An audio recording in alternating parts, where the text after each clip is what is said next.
ओंकारबिन्दुसंयुक्तं नित्यं ध्यायन्ति योगिनां कामदं मोक्षदं तुभ्यं ओंकाराय नमो नमः। गुरुब्रह्मा गुरुर्विष्णु गुरुदेव महेश्वर गुरुसाक्षात् परं ब्रह्म तस्मै श्रीगुरवे नमः। अज्ञानतिमिरान्धस्य ज्ञानाञ्जनशलाकया चक्षुरुन्मीलितं येन तस्मै श्रीगुरवे नमः। अखण्डमण्डलाकारं व्याप्तं येन चराचरं तत्पदं दर्शितं येन तस्मै श्रीगुरवे नमः। ध्यानमूलं गुरोर्मूर्तिः पूजामूलं गुरोर्पदम् मंत्रमूलं गुरोर्वाक्यं मोक्षमूलं गुरोर्कृपा। ब्रह्मानन्दं परमसुखदं केवलं ज्ञानमूर्ति द्वन्द्वातीतं गगनसदृशं तत्त्वमस्यादिलक्ष्यम् एकं नित्यं विमलमचलं सर्वधी साक्षीभूतं भावातीतं त्रिगुणरहितं सद्गुरुं तं नमामि। मन्नाथ श्री जगन्नाथ मद्गुरु श्री जगद्गुरु मदात्मा सर्वभूतात्मा तस्मै श्री गुरवे नमः। जंगारु ब्रह्ममूर्ति प्रणवतनुधरं सर्ववेदान्तसारं भक्तानां कल्पवृक्ष भवजलतरणि सर्वतत्त्वानुतत्त्वं योगीनां हंसतत्त्वं हरिहरनमितं श्रीपति वैष्णवानां शैवानां भैरवश्च पशुपति परमशक्तितत्त्वं च शाक्तं बौद्धानां बुद्धसाक्षात् ऋषभजतिवर जैनसिद्धान्तसारं तं देव पातु नित्यं कलिकलुषहरं नीलशैलाजिनाथम्। अथ श्रीमद्भागवत महापुराणं दशमस्कन्ध चतुस्त्रिंशोऽध्यायः। सुदर्शन ओ शंखचूड़ उद्धार।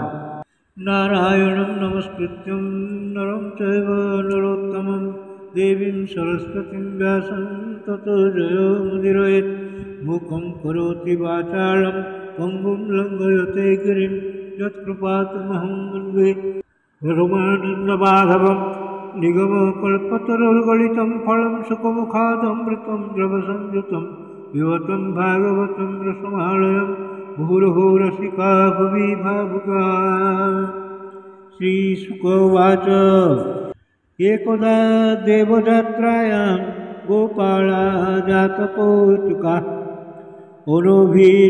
अनूढोद्युक्तैः प्रयुजुस्ते अम्बिकावनं। तत्र स्नात्वा सरस्वत्याः देवं पशुपतिं विभुम् आनर्चुरर्ह नैर्भक्त्या देवीं च नृपतिं विगाम्। गावो हिरण्यं वासांसि मधु मधुन्नवादृता ब्राह्मणेभ्यो ददुः सर्वे देवो नः प्रियतामिति।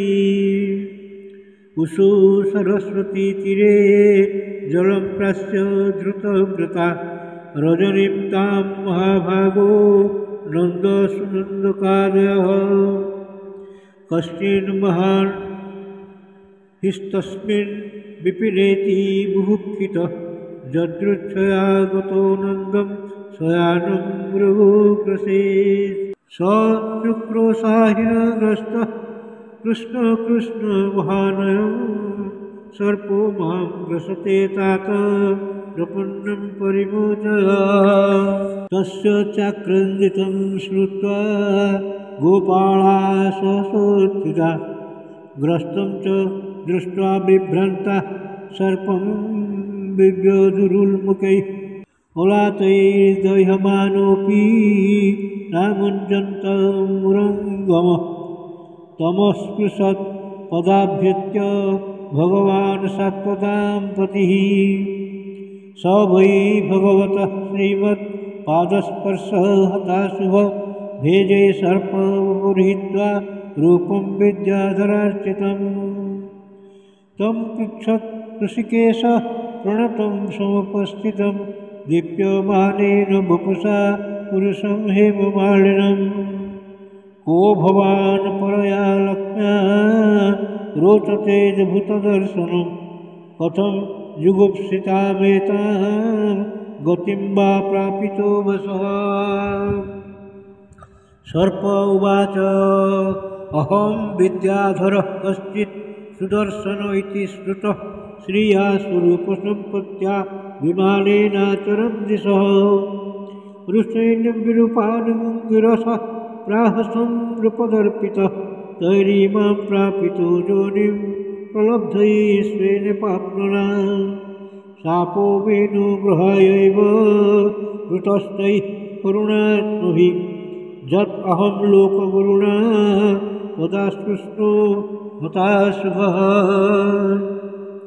त्वं त्वाहं भवभीतानां प्रपन्नानां भयापहम् आपृच्छे शापनिर्मुक्तः पादस्पर्शात् अमीमहान् प्रपन्नोऽस्मि महायोगीन् महापुरुष सत्पते अनुजानीहि मां देव सर्वलोकेश्वरेश्वर ब्रह्मदण्डात् विमुक्तोऽहं सद्यस्तेऽच्युतदर्शनात् जन्नाम गृह्णन् निखिलान् श्रोतॄनात्मानमेव च सद्यः पुनाति किं भूय तस्य स्पृष्टः पदाहिते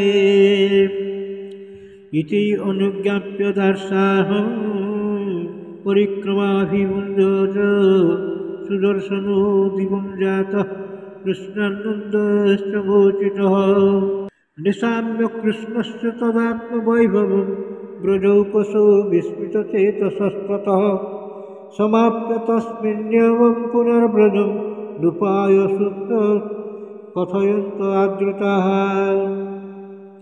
कदाचित् अथ गोविन्द रामाश्चद्वधूत्वा विक्रम विजृहर्तु वने रात्र्यां मध्यज्ञो ब्रजजौ स्थितां कदाचित् अथ गोविन्द रामश्च अद्भुत विक्रम विजहतुर्वने रात्र्यां मध्यगौ ब्रजजोषिताम् उपगीयमानो ललितं श्रीजनैर्बद्धसौहृदैः स्थोलङ्कृतानिलिप्ताङ्गौ स्तग्वेशौ विरजम्बरो उपगीयमानो ललितं श्रीजनैर्बद्धसौहृदैः स्थोलङ्कृतानुलिप्ताङ्गौ स्रग्विणौ भुजजम्बरो निशामुखं आनयन्ता मुदितोडुपतारकं मल्लिकागन्धं मत्ताळी जुष्टं कुमुदवायुना जगतु सर्वभूतानां मनः श्रवणमङ्गलं तौ कल्पयन्तु जुगपत् स्वरमण्डलमूर्छितम् गोप्यस्तद्गीतमाकर्ण्य मूर्छिता नाभिदन् नृप संस्रत् दुकुलमात्मानं प्रस्तकेशसजं ततः एवं विक्रीडितो स्वैरं गायतो सम्प्रमत्तवत् शङ्खचूड इति ख्यातो धनदानुचरो जगात् तयोर्निरीक्षितो राजन् तन्नाथं प्रमदाजनं रोषन्तं कालयामास दृश्यदीप्त्यामशङ्कितः क्रोशन्तं कृष्णरामेति विलोक्य स्वपरिग्रहं यथागाधस्युनाग्रस्ता भ्रातरावन्मधावताम् मा भैष्टेत्य भयारावौ शालहस्तौ तरस्विनौ आसेत् अतुष्टं तरसा त्वरितं